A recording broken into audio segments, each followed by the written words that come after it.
언젠가 설렁탕 집에 갔습니다. 근데 사람들이 굉장히 북적였어요. 그래서 제가 주인에게 이렇게 사람이 많은데 비결이 뭐예요? 그랬더니 손님들이 맛있게 먹어주니까 고맙죠. 그렇게 대답을 하는 거예요. 그게 아니고 어떻게 음식을 맛있게 만드느냐 이렇게 얘기를 했더니 구체적으로 얘기할 수는 없고요. 저희들은 최고의 고기를 씁니다. 그리고 최고의 물을 쓰고요. 그리고 최고의 정성을 들여서 설렁탕을 만듭니다.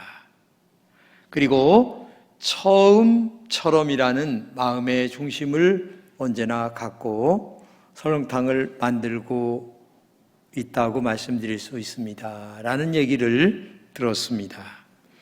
그때 저는 이 음식점이 잘 되는 비결이 있구나 하는 생각을 마음속에 가져봤습니다. 우리 주변에 보게 되면은 음식점이 2, 3년 주간, 1, 2년 주간으로 이렇게 있다가 없어지는 경우들이 많이 있습니다.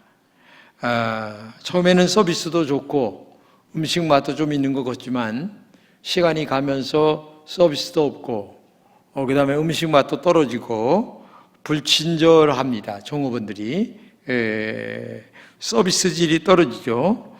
결국 2, 3년 후에 문을 닫는 경우가 많이 있다는 것을 봅니다.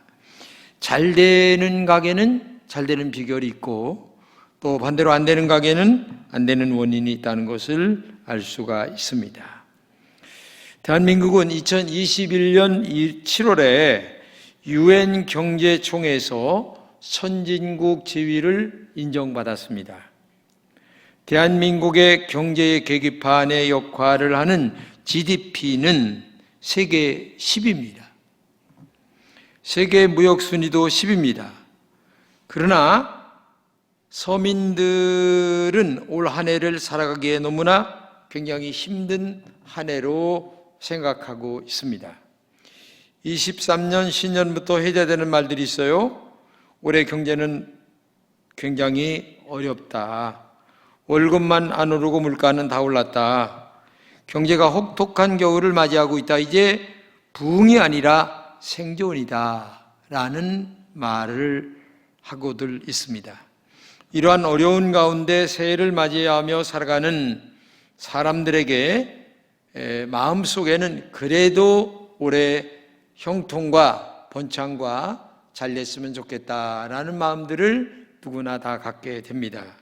특별히 경제 한파 속에 돌입한 대한민국에서 살아가는 우리 금천의 모든 여러분들이 올해도 하나님의 은혜 가운데 형통한 한 해가 되기를 진심으로 축복합니다. 오늘 본문은 하나님께서 선택하신 믿음의 족장들에 대한 구속사의 장면들입니다. 창세기 12장은 구속사의 시작장입니다. 구속사의 첫 장본인이 믿음의 조상 아브라함이죠. 열국의 아비, 복받은 사람의 대명사인 아브라함에 관한 이야기가 오늘 바로 창세기 12장에 기록되어 있습니다. 한마디로 아브라함의 형통한 삶에 대해 말해주고 있다는 얘기입니다. 그래서 성경의 형통한 사람, 잘된 사람을 연구해서 여러분들이 뭐가 이 사람은 잘됐나, 뭐 때문에 복을 받았나, 이걸 연구를 하면서 우리가 그 신앙을 따라가는 믿음이 될 때에 여러분들도 형통한 사람이 될 줄로 믿습니다. 오늘 보면 2절입니다. 내가 너로 큰 민족을 이루고 내게 복을 주어 내 이름을 창대하게 하리니 너는 복이 될지라. 3절도 한번 읽어주세요. 너를 축복하는 자에게는 내가 복을 내리고 너를 저주하는 자에게는 내가 저주하리니 땅의 모든 족속이 너로 말미암아 복을 얻을 것이니라 하신지라. 정말 하나님이 노골적으로 너는 복의 근원이 될 것이다 말씀하시죠. 이 구절을 영어 성경에서는 너는 복이 될 것이다 이렇게 얘기를 합니다. 아브라함이 복 그 자체, 복덩어리가 된다는 얘기입니다. 아브라함 자신이, 한마디로 얘기하면 축복의 말씀 중에 순도 100%의 금덩이란 얘기입니다. 그러니까 복덩어리란 얘기입니다. 더 이상 축복의 말이 필요가 없죠. 한국적 의미로 풀이하면 너는 복덩이 그 자체다. 너는 그냥 복이 아니라 너를 그냥 형통하겠다, 그런 말이 아니라는 거예요. 그냥 너는 복 자체다, 복 덩어리다, 복 순도 100이다, 이런 말을 하고 있는 거죠. 그리고 이 말씀 전후로 매우 대단한 축복과 형통의 말들을 하고 있어요. 너로 큰 민족을 이루겠다. 숫자적으로, 정신적으로, 영적으로 크고 훌륭한 민족을 이루어 주겠다라는 것을 말씀하고 있죠. 내게 복을 주어 내 이름을 창대하게 하겠다, 또 이런 말씀도 하세요. 세상 사람 앞에서 명예와 명성을 얻어 대대로 존귀하게 너의 이름과 너의 자손의 이름을 만들어줄 것이다, 이렇게 말씀하고 있습니다. 너를 축복하는 자에게 내가 복을 내리겠다. 너를 저주하는 자에게는 내가 저주하겠다. 한마디로 복의 근원을 축복하니 복을 받을 수밖에 없다는 얘기입니다. 복의 근원을 저주하니 저주받을 수밖에 없다는 얘기입니다.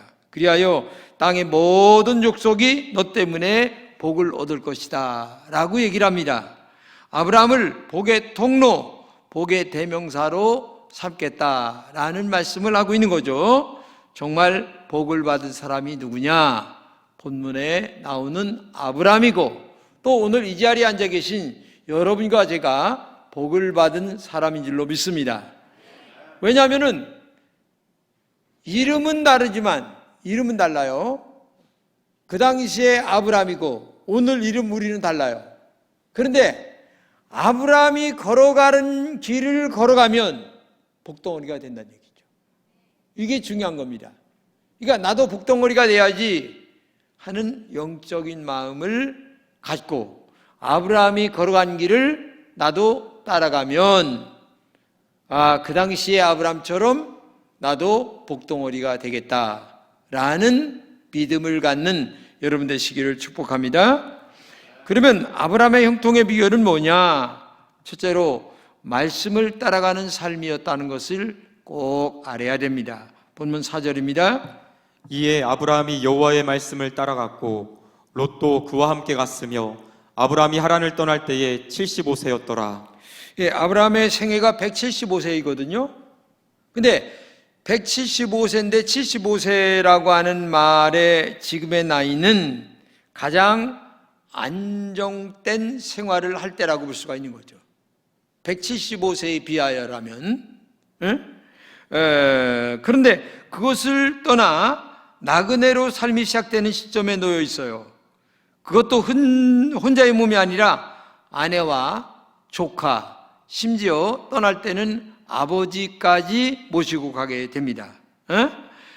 근데 이주한다는 것은 그렇게 쉬운 게 아니에요. 지금처럼 뭐 이삿짐 센터가 있는 것도 아니고, 또 자동차를 몰고 가는 것도 아니고, 그때는 낙타 아니면 뭐 나귀 아니면 말, 그거 외에는 뭐 낙타죠, 주로 그 당시에도.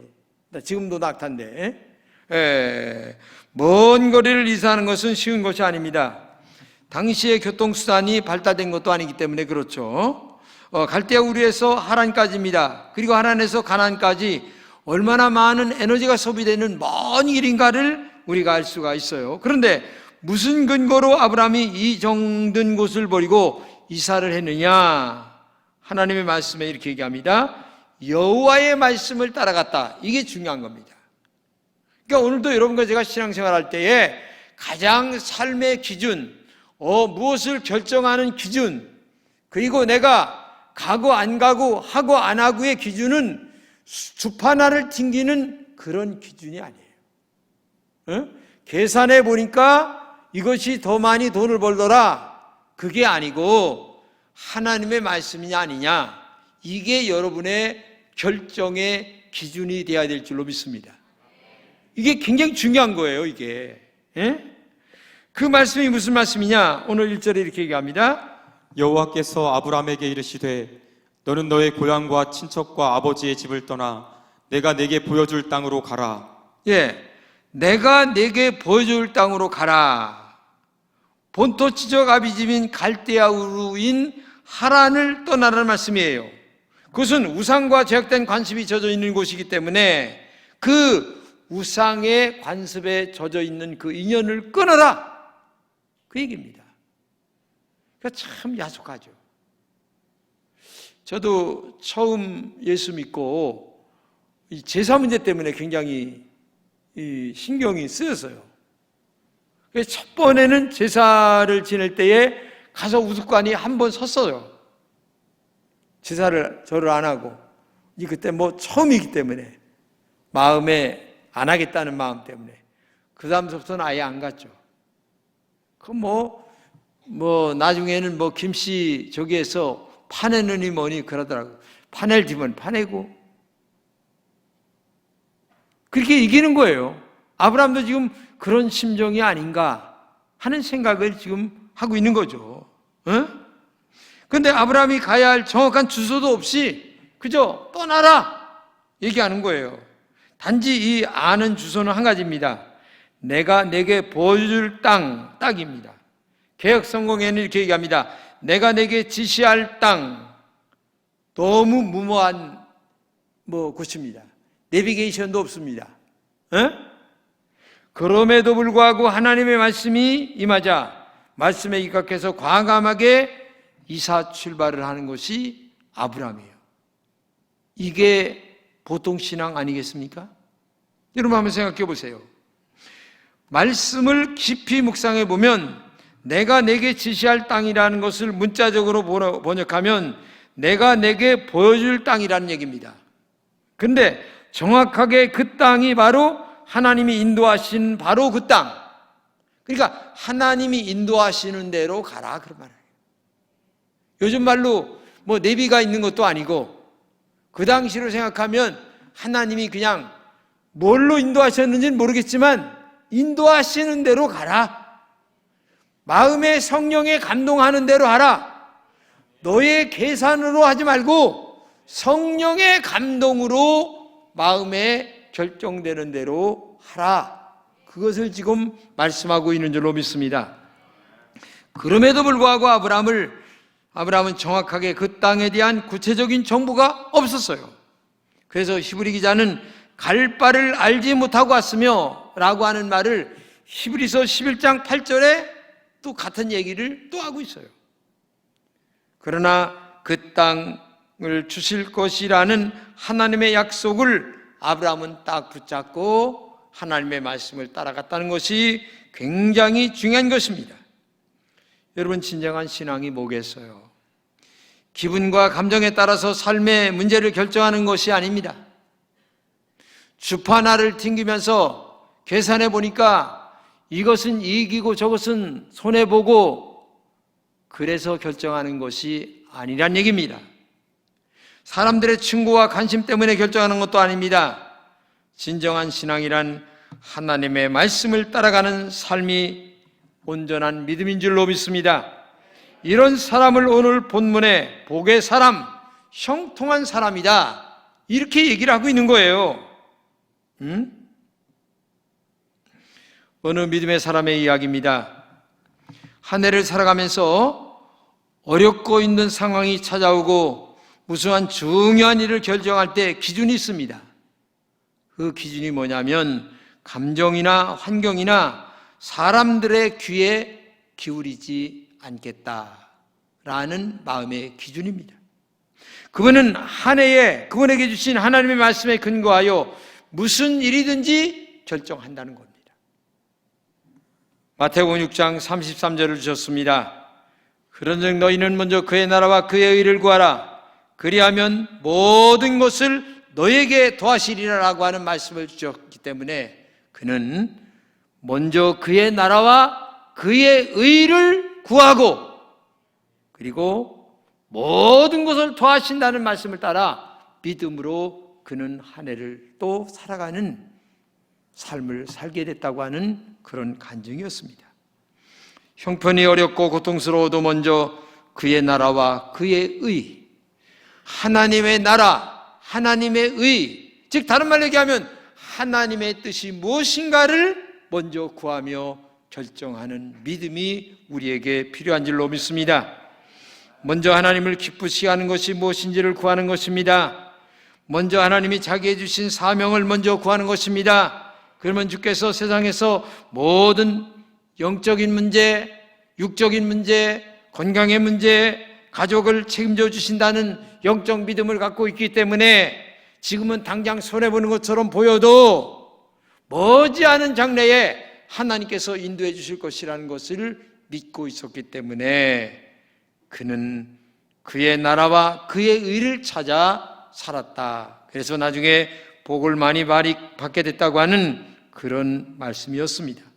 여러분, 우리의 인생의 삶 속에서 형통한 삶을 원하지 않는 사람이 누가 있겠습니까? 정말 원하죠. 저도 원하고. 그런데 우리의 잘못이 뭐냐면은 정말 하나님의 말씀대로 안 사는 거예요. 내 계산이 먼저입니다. 오늘의 손해와 이익이 먼저 항상 따지고 살아가는 거예요. 이게 우리들의 실수예요. 정말 하나님을 믿어요. 정말 살아계신 하나님을 믿어요. 근데 우리는 말은 믿는다고 하면서도 실제는 믿지 않아요. 삶을 보게 되면. 여러분, 결정할 때 한번 생각해 보세요. 내가 정말 믿음으로 결정했나? 말씀대로 결정했나? 그의 나라와 그의 의를 구하며 결정했나? 한번 마음속에 생각해 보시게요. 주께서 주신 올해의 말씀을 붙들고 살아가더 정말 올해 한 해 동안 형통을 만들어가는 영적 지혜가 여러분들에게 있기를 진심으로 축복합니다. 말씀을 따라 오늘의 아브라함처럼 살아가는 갈 바를 모르지만 이게 중요한 거예요. 이게 중요한 거예요. 그래서 올 한 해도 정말 믿음으로 말씀을 따라가는 영적 지혜가 여러분들에게 있기를 진심으로 축복합니다. 두 번째로 중요한 것은 참된 예배자의 삶이라고 볼 수가 있어요. 아브라함이 하란을 땅을 거쳐 가나안 땅인 세겜에 도착을 합니다. 그곳에서 가장 먼저 한 일이 뭔 줄 아세요? 거주지를 마련하거나 먹을 식량도 준비해야 되고 도착했으니 준비할 것이 얼마나 많이 있겠습니까? 그러나 아브라함이 제일 먼저 한 일이 오늘 7절입니다. 자기에게 나타나신 여호와께 그가 그곳에서 제단을 쌓고. 이게 중요한 겁니다. 네? 아브라함이 가서 해야 될 일이 많이 있었죠. 여러 가지 일 많이 있어요. 그런데 제일 먼저 시작한 것이 뭐냐면 제단을 쌓는 일, 즉 오늘날로 얘기하면 하나님께 먼저 예배 드리는 일이 첫째였어요. 여러분, 미국이 복받은 이유 중에 하나가 청교도들이 예수 잘 믿으려고 영국에서 메이플라워라고 하는 배를 타고 건너갔죠. 혹독하게 추운 겨울이었어요. 봄을 거의 이제 맞이하는 그 추운 시기였는데 제일 먼저 한 것이 예배예요. 예배. 그리고 제일 먼저 지은 것이 자기들의 집이 아니에요. 예배당을 지었어요. 이게 미국이라는 나라가 축복 속에 살아가는 영적 비결이에요. 지금도 굉장히 흐트러진 나라가 되었지만은 그들의 마음속에는 하나님이라고 하는 그분에 대한 존경과 그리고 그분에 대한 뿌리에 대한 영적 마음의 자세가 지금도 되어 있어요. 물론 많이 지금 변질되어 가고 있지만 그 뿌리가 그렇게 되었다는 사실을 알아야 돼요. 그래서 오늘 이 아브라함도 가자마자 제단을 쌓고 예배를 먼저 드리고 그 다음에 모든 것들을 했다. 이게 중요한 겁니다. 제단이라는 그 당시 희생 제물인 양이나 비둘기를 하나님께 드리는 믿음의 행위입니다. 하나님의 넘치는 은혜에 대한 감사의 표시입니다. 즉 그 당시 아브라함은 공식적인 예배죠. 날서주고 물드는 타향살이에서 하나님 앞에 양을 잡아서 아니면 비둘기 잡아서 하나님의 제단에 바치면서 예배를 드리고 하나님께 감사하다고 하는 그 예배를 드리는 그 행위 자체를 하나님이 보셨다는 얘기입니다. 이것이 축복의 통로를 쌓을 수 있는 영적 비결이다.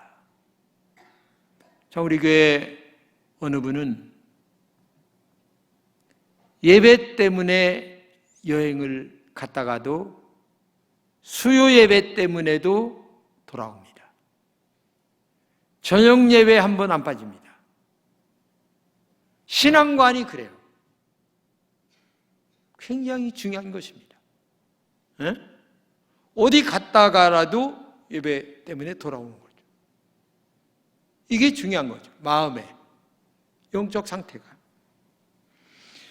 아브라함이 공식적인 예배를 한 번만 드린 것이 아닙니다. 거처를 옮길 때마다 하나님께 예배를 드렸어요. 왜 빈번히 거처를 옮겼을까?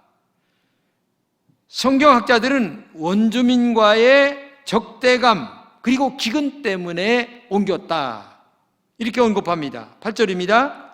거기서 베델 동쪽 산으로 옮겨 장막을 치니 서쪽은 베델이요 동쪽은 아이라. 그가 그곳에서 여호와께 제단을 쌓고 여호와의 이름을 부르더니. 아브라함의 영통의 비결은 참된 예배자로 살아가는 것이 바로 아브라함의 형통의 비결이다. 그래서 예배라면 와서 졸다 가는 한이 있더라도 빠지지 않고 나오려고 하는 그 마음의 영적 자세, 이게 중요하다는 얘기예요. 형편이었다 해서 이게 통하질 않아요. 하나님 앞에 먼저 예배, 이게 기본적으로 마음속에 뼛속에 흘러야 되는 거예요. 골수에 아주 박혀야 되는 거, 박혀야 돼요. 이게 우리 금천의 성도들은 올해 그런 마음들이 여러분들에게 있기를 진심으로 축복합니다. 많은 어려움이 있어요. 살다 보면 어려움이 많죠. 그러나 하나님은 그 마음을 보실 줄로 믿습니다. 이런 말이 있습니다.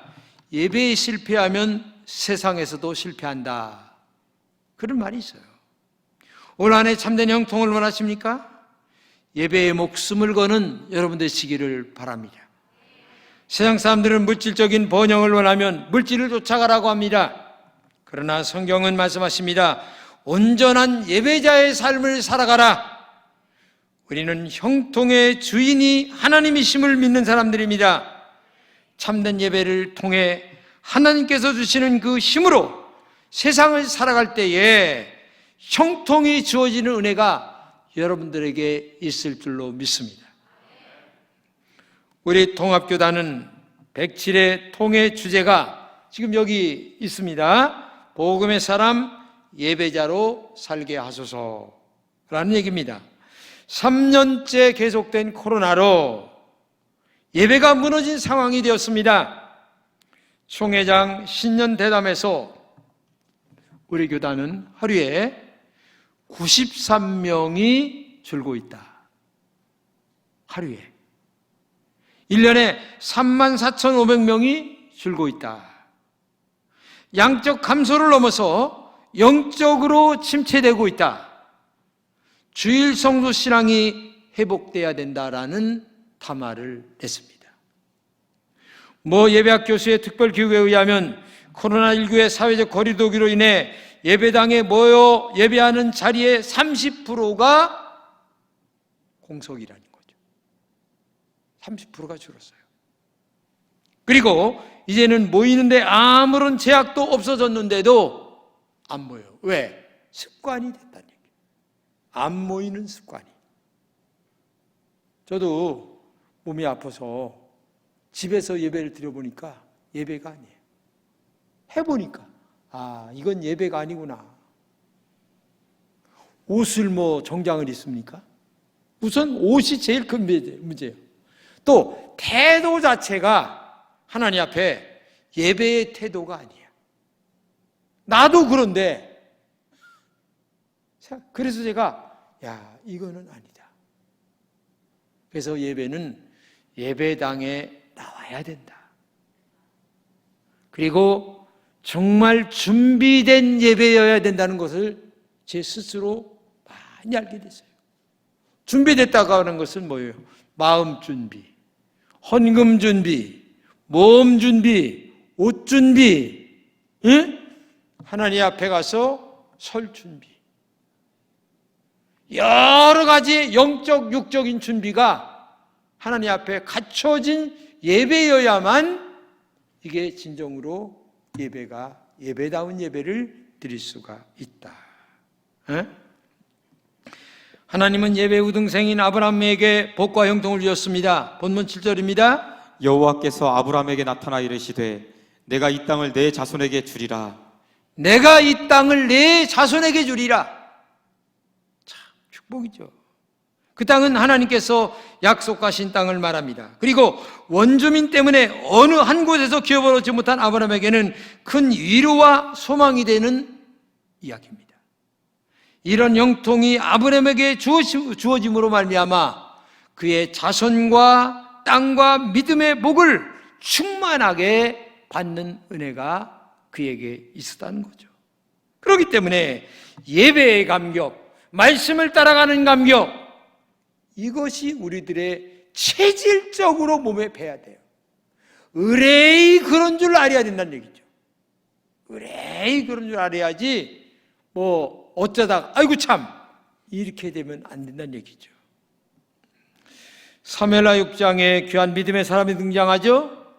다윗이 오벳 에돔의 집에 하나님의 법궤를 모시게 됩니다. 근데 이 오벳 에돔이 3개월이라는 짧은 시간 모셨어요. 그는 농사꾼이고 문지기에 불과했습니다. 그러나 그는 왕도 모시기 두려워했던 법궤를 3달 동안 소중히 모셨는데 하나님께서 그 집안에 말할 수 없는 복을 주셨다고 성경은 얘기하고 있어요. 하나님을 모시려고 하는 그 마음 자체가 하나님이 복 주시는 마음이란 얘기죠. 여러분에게도 오벳 에돔과 같은 마음이 있기를 축복합니다. 할렐루야. 2차 세계대전 영국과 독일 전쟁이 한창이었습니다. 승산이 없다고 판단한 처칠 수상이 당시 영국의 성공의 감독이었던 윌리엄 템플 주교에게 대주교에게 전화를 해서 국민들에게 방송 메시지를 전해주시기 바랍니다. 이렇게 요청을 합니다. 수상이. 주교는 전쟁의 공포에 달린 영국 국민들에게 이런 메시지를 합니다. 대영제국 국민 여러분, 전쟁은 정말 큰일입니다. 그러나 더 큰 일은 우리가 하나님께 기도하지 않는 일이고 하나님께 예배드리지 않는 것입니다. 다음 주일에 모든 성도들이 하나님 앞에 나가 예배드리시기 바랍니다. 기도하시기 바랍니다. 하면서 라디오 방송에다가 호소를 했어요. 그런데 놀라운 사실은 그 방송을 들은 영국 국민들이 얼마나 많이 예배당에 나가서 하나님 이 전쟁을 멈추게 해주세요. 하나님 우리를 축복해 주세요. 하나님 주의 은혜가 있길 원합니다. 하면서 기도하며 예배를 드렸는지 교회마다 아주 그냥 사람들이 넘쳐났어요.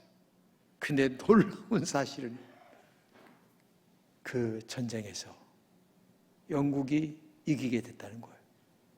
이게 역사적 기록입니다. 예배가 이렇게 중요한 거고 기도가 이렇게 중요한 거고 말씀을 따라가는 삶이 너무나 중요하다는 것을 우리가 알아야 돼요. 작은 문제에 호적거리면서 집착하지 마시기 바랍니다. 대신 전능하신 하나님께 드리는 영광스러운 예배의 축복을 경험한다면 우리는 하나님의 임재 가운데 언제 어디서나 살아가게 될 줄로 믿습니다. 그러면 우리의 삶은 달라질 것이고 하나님이 함께 하시는 형통의 길로 들어서게 될 줄로 믿습니다. 새로운 새해를 맞이하면서 정말 하나님의 자녀답게 말씀을 따라가며 살아가는 여러분 되시기를 축복합니다. 그리고 온전한 예배의 우등생으로 사시는 여러분 되시기를 축복합니다. 이때 23년 한 해가 비록 많이 힘든다 할지라도 나름대로 하나님의 은혜로, 하나님의 축복으로, 하나님의 은총으로 한 해를 멋있게 살아왔다라고 하는 연말결산이 여러분들에게 있으시기를 진심으로 축복합니다. 기도합시다. 하나님 감사합니다. 새해가 되었지만은 암울하고 나쁜 소식만 들리는 것이 온통 우리 귀에 들려옵니다. 낙심이 되기도 하고 어렵기도 하고 힘들기도 합니다. 그러나 그때마다 주님만 바라보게 도와주시고 말씀만 따라가게 도와주시고 기도하게 도와주시고 또 예배 성공자가 되게 하여 주옵소서. 밤이나 낮이나 오직 주님, 하나님 도와주세요. 하나님 인도해 주세요. 하나님의 인도를 받기를 원합니다. 그러며 날마다 말씀 중심으로 살아가는 오늘의 아브라함이 되게 하여 주옵소서. 그래서 아브라함처럼 형통한 복을 받는 주의 종들이 다 되게 하여 주시옵소서. 예수님의 이름으로 기도합니다. 아멘.